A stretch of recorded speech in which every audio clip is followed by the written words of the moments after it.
sürersen, bu dünyadan xiyal sürüp ötemsen, axir vatan yegonidur bilemsen. Aytgin dostum, nima qildim vatan uchun?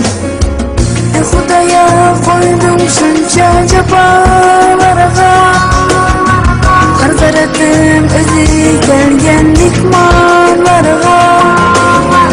Yamuldu avam xalqim qasqirlarga, ey qarindosh, nima qildim vatan uchun?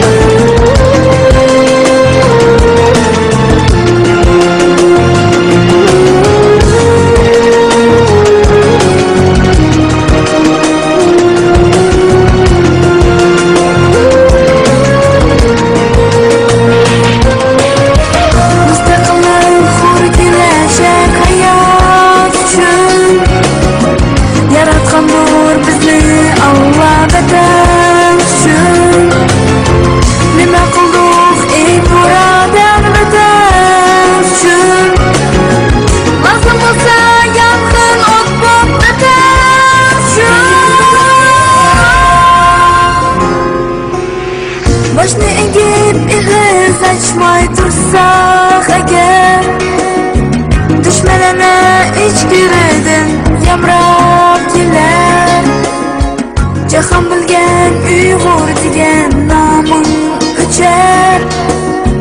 Ey zamondosh, nima qildik vatan uchun?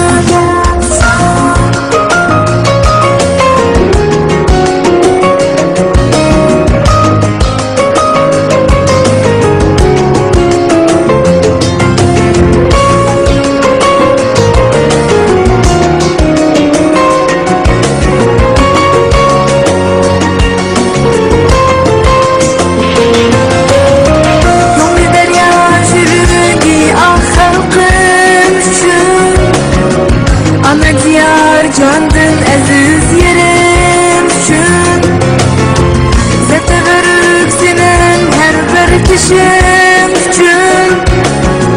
Ey zamandaş, nima qildik vatan üçün?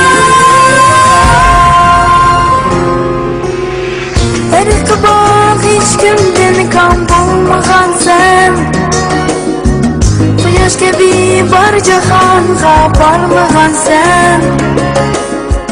Ay yıldızlık kök bayrağım gel bildigen, Oygan Uygur, oygan endi vatan üçün. Müstakillik, hur gelecek hayat üçün.